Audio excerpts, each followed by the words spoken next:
Video को कर they like 1 2 3 let's go. आपके पिताजी को कोई गाली बके गंदा बोले कि तुम्हारे पिताजी काल्पनिक है, तुम तो बिना पिताजी के पैदा हो गए, तो अच्छा लगेगा या बुरा?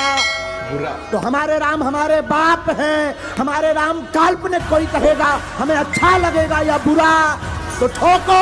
क्या बात है, जो अंदाज है ना। आपको मैं पूछ रहा हूँ, आपके पिताजी काल्पनिक कोई कहे, आपके पिताजी को कोई ढोंग कहे, आपके पिताजी को कोई पाखंड कहे, कैसा लगेगा बताओ?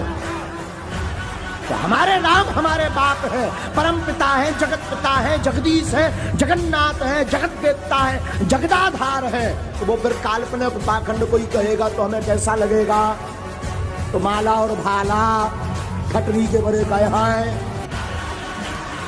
हम तो कहते हैं प्रत्येक हिंदू के घर पर होना चाहिए, हथियार नहीं पर भाला रखो। तुम मेरा साथ दो, हम हिंदू राष्ट्र बनाएंगे।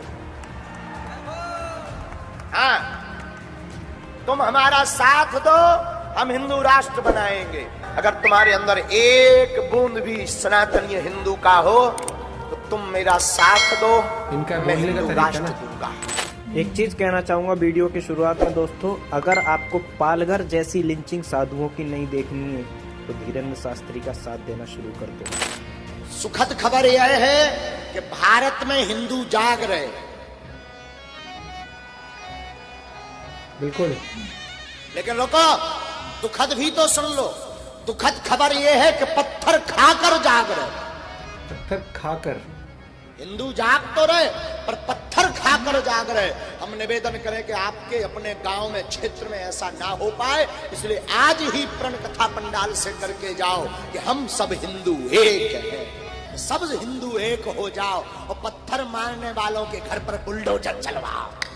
हाँ, आँख बंद, नाक बंद, खोटा खोटा बात बंद, बनना है तो बाप बंद, छोटे थोड़ा श्राप बंद। हम कहते हैं भारत को अगर विश्व गुरु बनाना है, देश को सुरक्षित रखना है, देश में अगर आनंद चाहिए तो राम जैसा बेटा चाहिए, और राम जैसा बेटा बनाना है तो अकबर महान है ये कहला करके, परवाह करके बेटा महान नहीं बनेगा, ना राम बनेगा। रामायण और गीता से ही राम के भाव उत्पन्न हुए।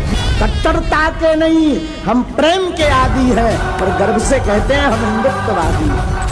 हिंदुओं से भी यही प्रार्थना करूंगा, भाला तुम्हें किसी मारने के लिए, लेने के लिए नहीं हम कह रहे हैं, अपने पास तमंचा जरूर रखो, अपने पास भाला जरूर रखो। मारना नहीं, हाँ जरूरत लगे तो प्लीज, तुम्हें बाप की सौगंध है।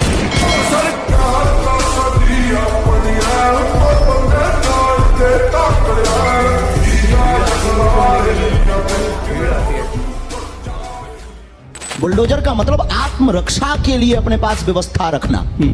अगर आपको दिक्कत है कि आपको डर है तो आप क्रेन रख लो।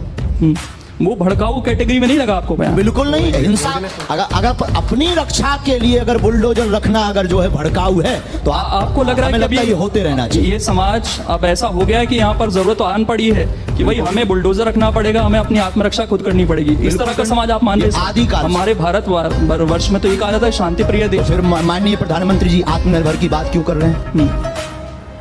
नहीं तो वो आत्मनिर्भरता अलग है ना। अगर वो कह रहे हैं आत्मनिर्भर बनो तो हम भी रक्षा के लिए आत्मनिर्भर बन रहे हैं। तो फिर इंसान खुद पुलिस बन जाए, ये कहना चाह रहे हैं? इंसान पुलिस नहीं, कानून को हाथ में नहीं लेना। आत्मरक्षा के लिए कोई भी वस्तु रखना। ये गन क्यों दी जाती है? गन का लाइसेंस क्यों दिया जाता है? ये बंद करवा पुलिस के पास तो खुद है।